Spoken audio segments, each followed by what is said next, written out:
Bonjour à tous, bienvenue pour ce nouvel épisode de Séance Prenante, cette semaine consacrée à un film, et le film dont j'aimerais vous faire part, là aussi ça a été un attrait, alors un peu particulier, je ne vous dis pas que ce dont je vous parle, vous allez kiffer, surkiffer, en tout cas pour moi je ne fais que vous proposer ce qui m'a interpellé, pas forcément plus dans le sens emballé, génial, mais en même temps ce qui m'a suscité des réflexions, ce qui m'a suscité des interrogations. Et cette semaine-ci, il s'agit d'un film, donc de Man from the Earth, l'homme de la Terre, en provenance de la Terre. Alors je vais vous lire le synopsis. Alors qu'il s'apprête à prendre la route et à tout délaisser pour commencer une nouvelle vie ailleurs, le professeur John Oldman reçoit la visite surprise de ses amis et collègues de travail qui lui ont préparé une fête d'adieu. Nous avons parmi ses amis qui viennent lui dire au revoir un biologiste, un enseignant en histoire de l'art, par ailleurs fervente chrétienne. Nous avons un anthropologue, une historienne, un psychiatre et un archéologue.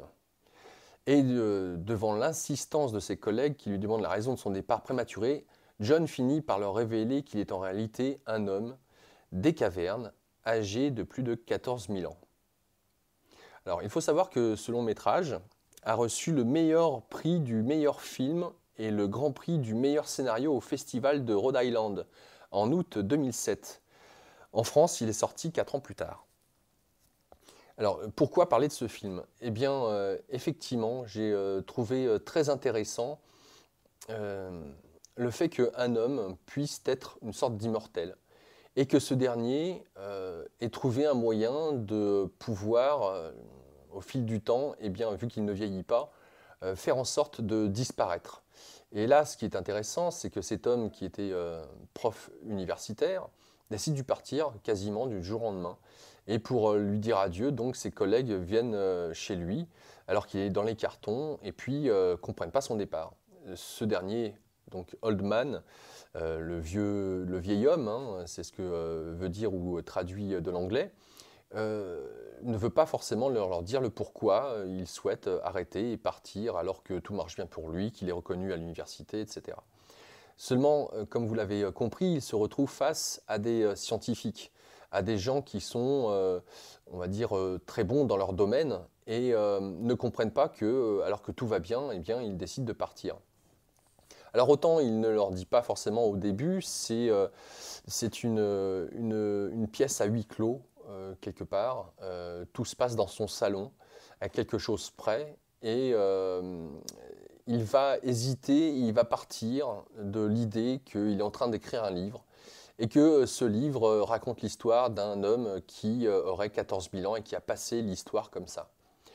Et ses amis, donc, qui sont aussi des spécialistes, des scientifiques dans leur domaine, vont essayer de marcher avec lui, au départ en tout cas, sur l'idée qu'il écrit un roman et de confronter l'idée même du roman d'un homme qui peut vivre plus de 14 000 ans.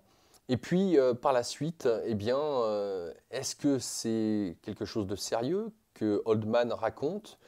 Est-ce que ce n'est pas qu'une fiction?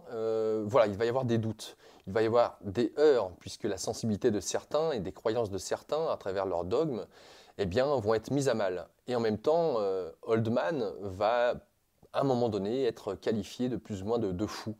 Finalement, d'imaginer un homme qui a 14 000 ans, comment cela peut-il être possible? Et qu'un homme dise qu'il a 14 000 ans, forcément, il se fait interner direct. Et d'ailleurs, c'est en cela que le psychiatre va douter à un moment donné de l'état de santé mentale de Oldman. Quoi qu'il en soit, c'est un film que j'ai trouvé intéressant. Il amène des questions sur qu'est-ce que la mémoire, et au fil du temps, en imaginant que vous ayez l'éternité devant vous et que vous ne pouvez pas mourir, et que vous avez peut-être commencé à faire des guerres, à batailler, etc., et bien au fil du temps, voyant que vous ne mourrez pas, qu'est-ce qui vous reste? Qu'est-ce qui est essentiel? Où est-ce que vous allez dans cet essentiel? Ça peut en même temps faire écho à Un jour sans fin, ce film qui est exceptionnel, j'aurai l'occasion aussi certainement peut-être d'en reparler. Voilà, sur la notion de qu'est-ce que l'éternité, et quand on a l'éternité devant soi, qu'est-ce qui est important? Et en même temps, si demain, il y avait des êtres qui venaient à nous, pourquoi pas, hein, soyons fous, qui venaient à nous dire qu'ils sont immortels, comment nous prendrions cette nouvelle, cette information? Voilà donc The Man from the Earth, un film que je vous invite à regarder. Je pense que vous ne manquerez pas de passer un bon moment. Merci à vous et à bientôt.